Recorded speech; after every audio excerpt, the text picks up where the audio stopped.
Hi everyone, my name is Jenny. Welcome back to another video.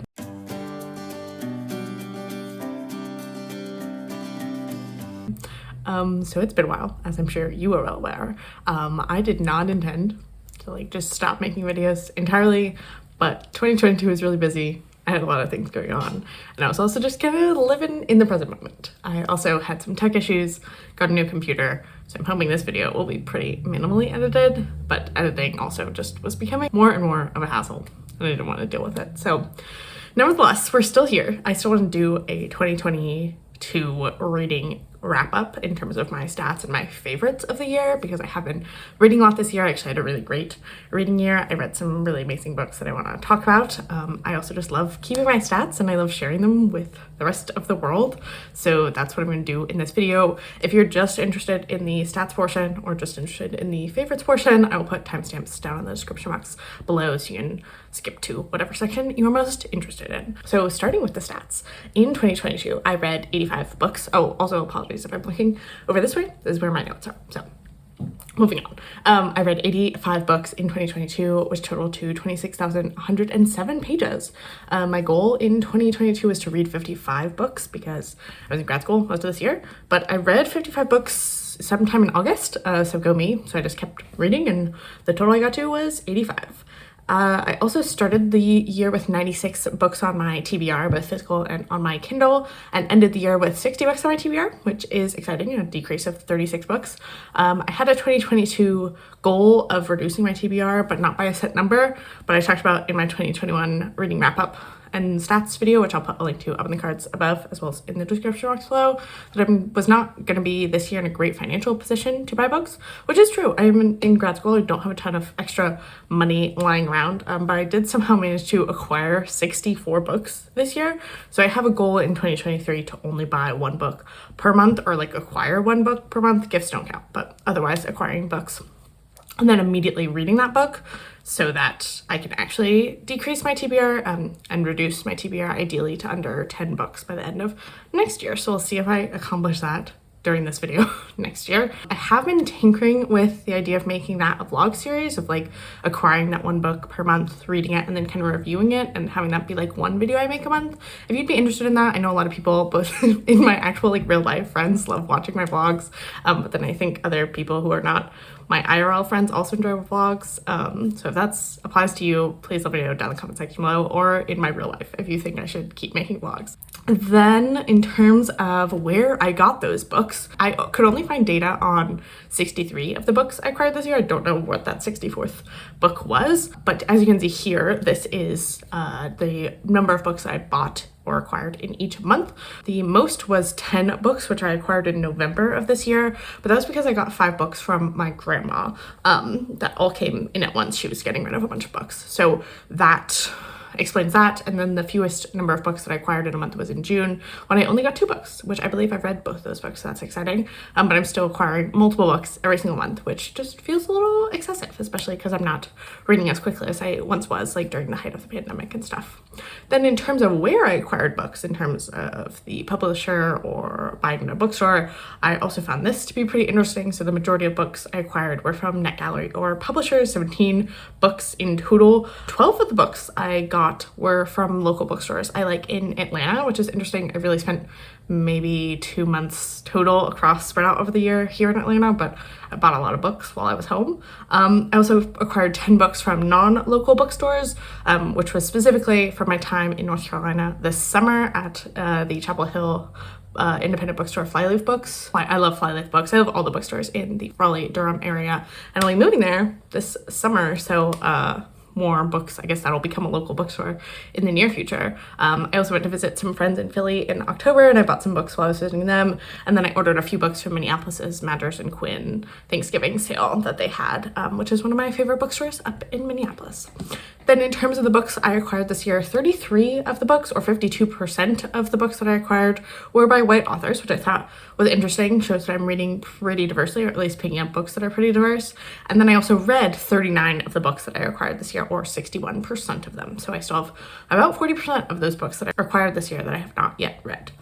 Then in terms of the rest of the books I read this year, moving back to those stats, the majority or the largest portion of them were from my TBR prior to 2022, which was 42 books or 49% of what I read this year, but I also read 4 books or 5% of my reading from the library.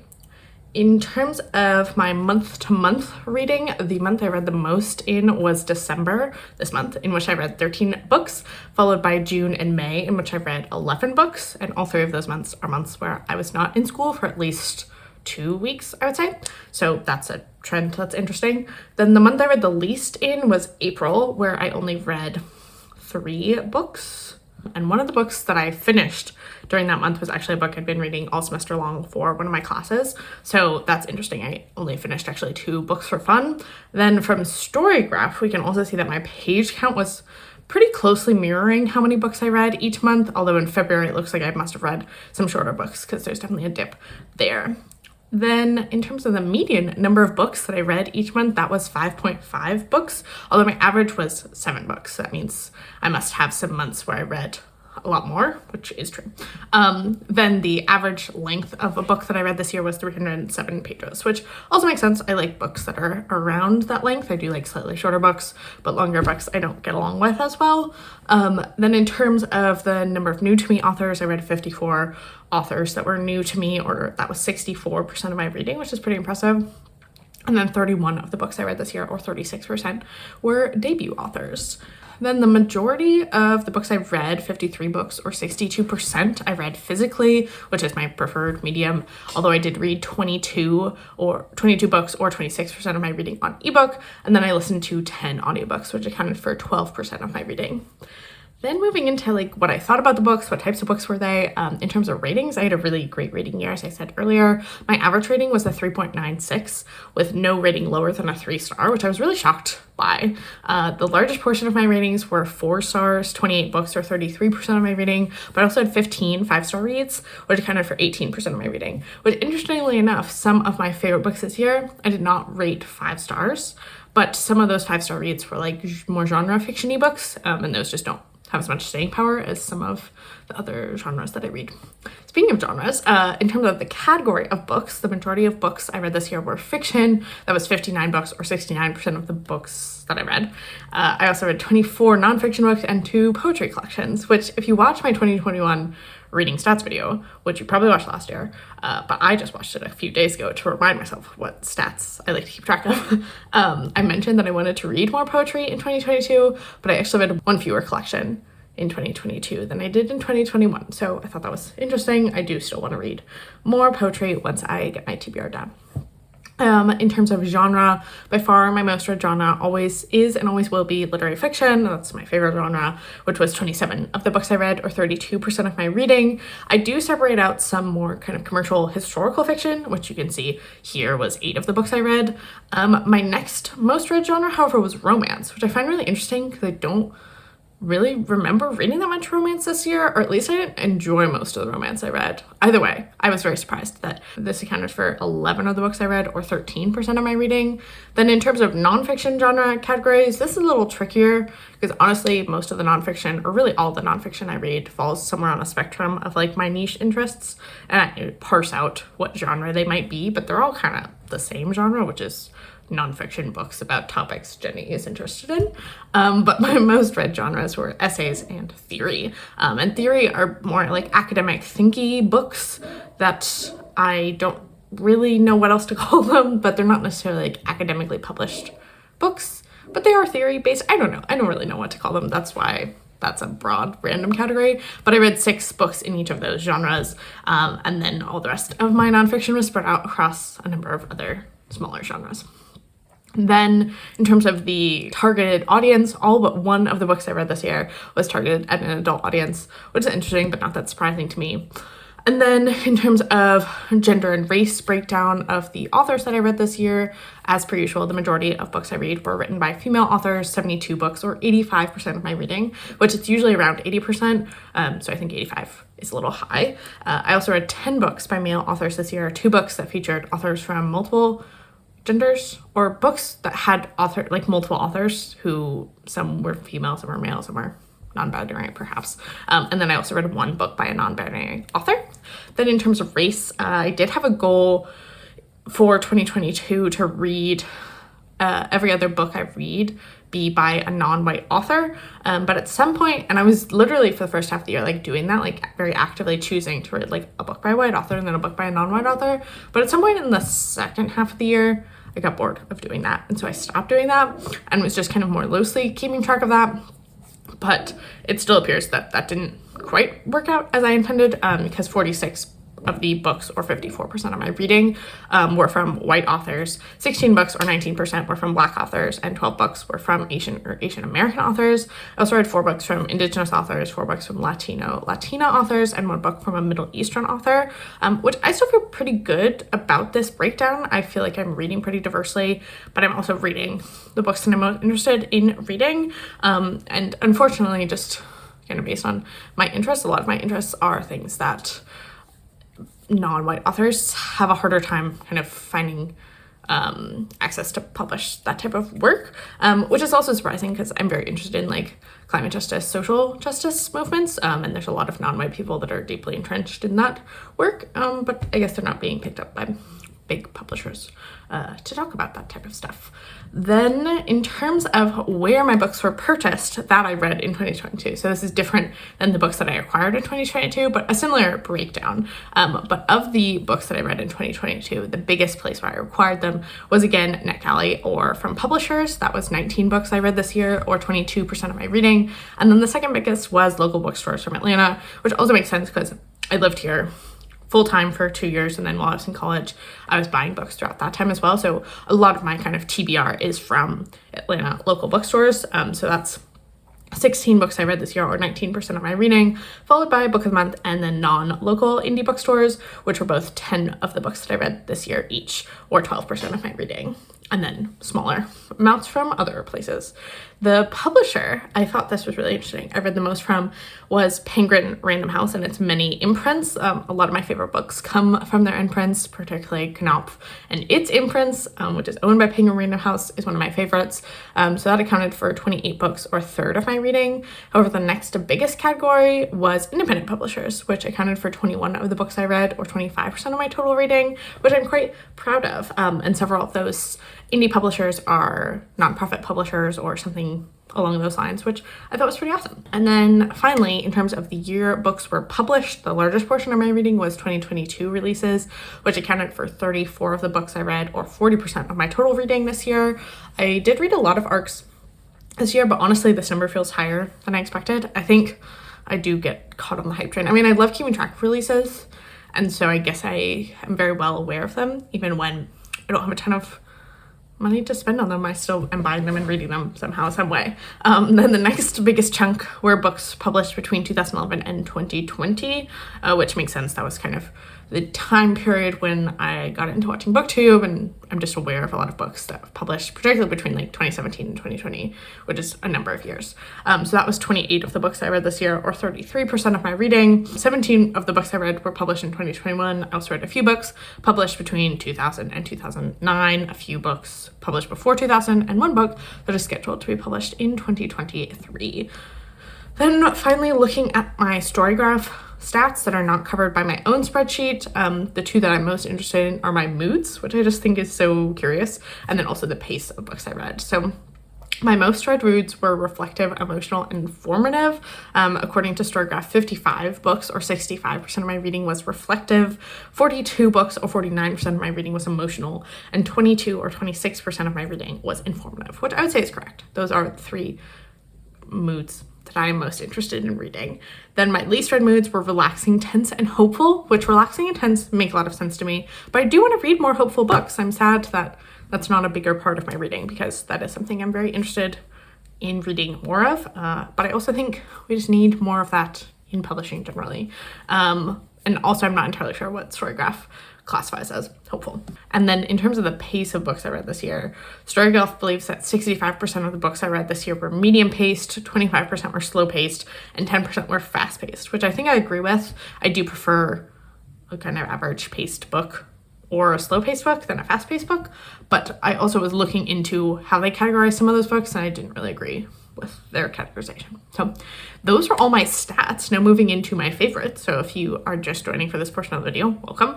I have picked 12 books, technically 13, but we're thinking of it as 12 because 2 of them are kind of connected to each other.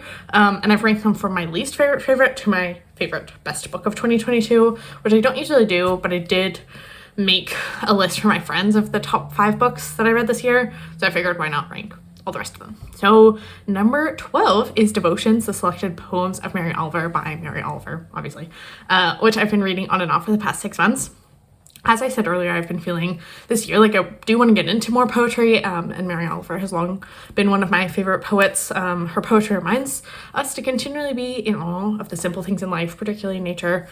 And that is a message I'm always thinking about and reflecting on, and I enjoyed spending some time with her this year. Then number 11 is Elite Capture, How the Powerful Took Over Identity, Politics, and Everything Else by Olufemi Taiwo. I'm going to put a link to a video I found down in the description box below where he describes this book in summary as it's a very short book, but it's really dense. It's a super brilliant piece of academic nonfiction about the intersection of power and identity and social justice movements, particularly when thinking about ideas like the corporatization of like the Black Lives Matter movement and DEI and like kind of greenwashing, that type of understanding identity politics and how that plays into our larger systems of injustice were explained and explored in ways that I've not really grappled with before. And so I just found it a super illuminating, an absolutely brilliant read. And I'm very excited to see what he kind of continues to think about in the future. He's a philosopher, is his academic background, which I also think is really interesting perspective to bring to a lot of these issues. Then number 10 is Briefly Delicious Life by Neil Stevens, which I read for my book club, which I do with 2 of my best friends from college. And I love every book that we read, but 2 of them actually made it onto this favorites list from this year. So this is a historical novel wherein we follow a young woman who's a ghost named Blanca, who dies at age 14 in the 1400s and haunts a monastery in Mallorca, which becomes apparent as to why she's there over the course of the novel. And then in the 19th century, which is where our story begins, she begins following 2 real-world figures, George Sand and Frederick Chopin, who had an affair at some point during both of their lives. And the character work in this novel is just absolutely fantastic. But Blanca's grapplings with so many big questions about like what we make of our lives and what does kind of love and lust and desire mean for all of us just really struck me in a way. And I think also her story and how it relates to those themes is also just like really beautifully kind of unraveled over the course of the novel. Then number 9 is Vladimir by Julia May Jonas, which again is a really thematically interesting novel. And another 2022 release. The past 3 have all been 2022 releases. And 8 of my favorite books in total came out in 2022, which I find really interesting. Vladimir follows an older woman navigating the impacts of her husband's sexual indiscretions that have been made public to the entire campus where they both teach. So this book grapples a lot with campus politics, but also the intergenerational divides therein. It also has a really gripping plot that I was unable to put this book down, which I feel like is kind of rare in literary fiction. So it was really thought-provoking, but it was also just kind of a romp, and I enjoyed the kind of intersection of those 2 things. Then number 8 is How the Word is Passed, A Reckoning with the History of Slavery Across America by Clint Smith. This one I listened to as an audiobook on my journey back to Charlottesville this fall, and I would highly recommend the audiobook experience. Clint Smith reads it himself, and this book is so lyrical and beautiful. Clint Smith is a poet also. He has a new poetry collection coming out in 2023 that I really want to get my hands on, and it definitely shows here. The writing in this is just absolutely phenomenal. But the takeaways that he has about each of the monuments he visits and their interpretation of slavery and what that says about our kind of bigger narratives of slavery is just like so crucial for understanding our current like political and cultural moment that I loved this book. Then number 7 is Rising Dispatches from the New American Shoreline by Elizabeth Rush, which, like number 8, is a collection of connected essays about a critical topic of our current moment, except this one's about the climate crisis. This one also brings up my honorable mention, technically number 13, which is Saving Us, A Climate Scientist's Case for Hope and Healing in a Divided World by Katherine Hayhoe, which was the first book I read in 2022 and actually have a review of on my channel, which I'll put a link to up in the cards above as well as in the description box below. But both of these books frame the climate crisis in this way of describing how it might require or will require us to think and communicate and be in community with one another in ways that we perhaps haven't been doing in a long time, and also think and communicate and be in community with the rest of the world in a way that we haven't in a long time. And that's been something I've been thinking about and grappling with and kind of trying to take meaningful action on over the course of this year. So it was nice to dive more deeply into that topic in some of the kind of books that I read for fun. And it was also nice to bookend this year with these two books, as Saving Us was the first book I read this year, and then Rising was one of the last books that I read this year. The writing in Rising is also just really, really beautiful. Elizabeth Rush is really talented. And she also has a 2023 release coming out next year that's about community and also mothering and the climate crisis. And I'm so pumped for that one. I think it comes out in August.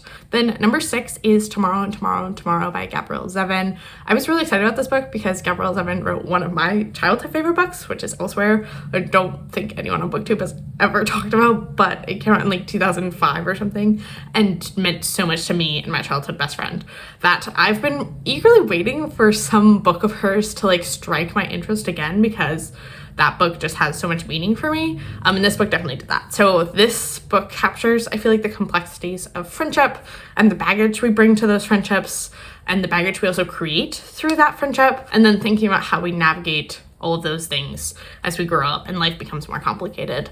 I also, much like many of the other books on this list, found this book really compulsively readable. Then on to my top 5. So number 5 is Objects of Desire, Stories by Claire Sestantovich. This is another book club pick. And I think both of these books I picked for my book club, which feels like cheating a little bit, but we're just gonna go with it. So I'm a big short story gal, and these were just my kind of bread and butter short stories about young women, mostly in their 20s, navigating big emotions and complicated lives regarding like relationships, both romantic and platonic and familial and other relationships that one might have, but also their professional lives and kind of making meaning of the direction you want your life to go. And I just had a really great time reading these stories. Then number 4 is Sirens and Muses by Antonia Angress, which I feel like really took BookTube by storm this year, and with a lot of good reason. I got this as an ARC just kind of on a whim. I really love the cover. I think it has one of the best covers of 2022. But then so many other people were also reading it, and I was like, hey, wait, I read this book too. But I wasn't actively on BookTube at that time, so I didn't feel like I could participate in that conversation. But I did read this book before it came out, and it is fantastic. So similarly to Vladimir, this is a campus novel with a good heaping of plot that keeps you interested, but it's also a novel about art and the politics of art, both in terms of the politics of like what's happening in the world around you, but also the politics of your own life, and those kind of interpersonal relationships. And I feel like it really grapples with questions of if we're able to separate out those politics at both like a personal, but also a kind of global level from the art we create, and the kind of meaning we make of it, which I just thought was a really interesting conversation that I haven't read about in a novel, I feel like.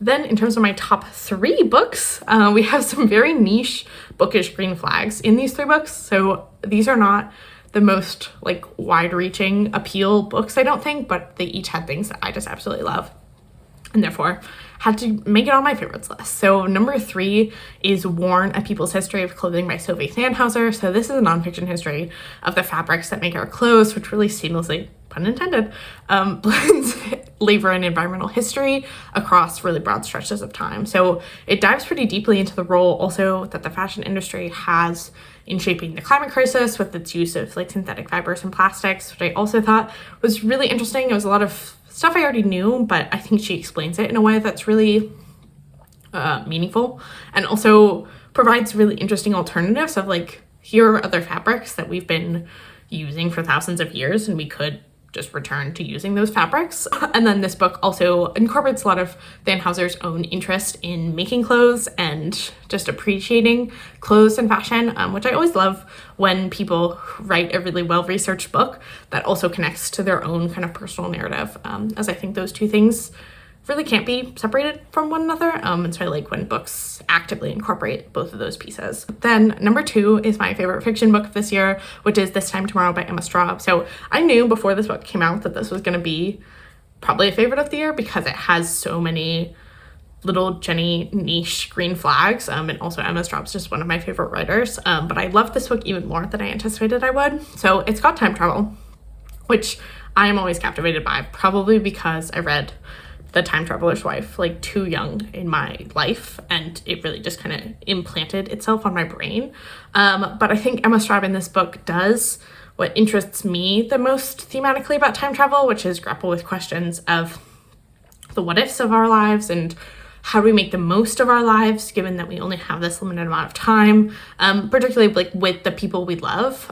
This has a really great like dad-daughter relationship that I just thought was so beautifully rendered, and made all the more meaningful by the fact that Emma Straub's dad actually died this year, which is so sad, but it was so good.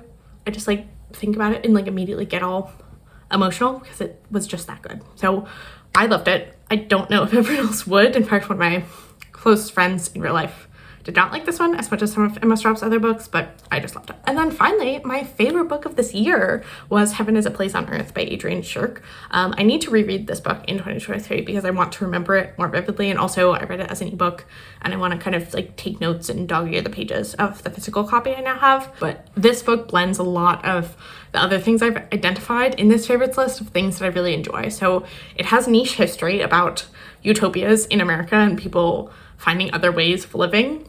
It also has personal narrative that connects to that history, so it's a nice blend. It's actually a pretty solid blend of both memoir of Adrian Shirk's own life and kind of experiencing her marriage and some troubles therein, but then also connecting that to this history that she's researching.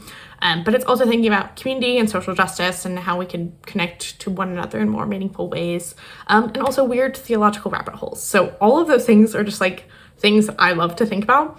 So this book just was perfect for me. I loved it so much. And that's actually going to wrap up this stats and favorites video of 2022. In terms of content creation in 2023, I don't have plans to make regular videos as 2023 is going to be another big year. And also, I don't know, I've been thinking and grappling a lot with what does it mean to like make online communities versus in-person communities. And I've come to the conclusion that I think in-person communities are just more valuable for me personally, but I also really love being here. I love the time that I've spent here, and I also really love talking about books. So I've been trying to figure out what that means for like my hobbies, particularly once I have more time after grad school is done in May. But I have also, as I said earlier in this video, been pondering making maybe like a vlog a month, and I also definitely want to make this video at the end of next year. So you will see me in my subscription box from time to time throughout this next year. I also am very active on Goodreads and also Storygraph, both of which are linked down below. I also am always just like looking for a pal. So like if you want to be my real friend, message me on some platform and we can find a way to connect. I think that's everything. I hope you're having a great day whenever you watch this, and that your end of 2022 and very beginning of 2023 is delightful. And yeah, I'll talk to you next time.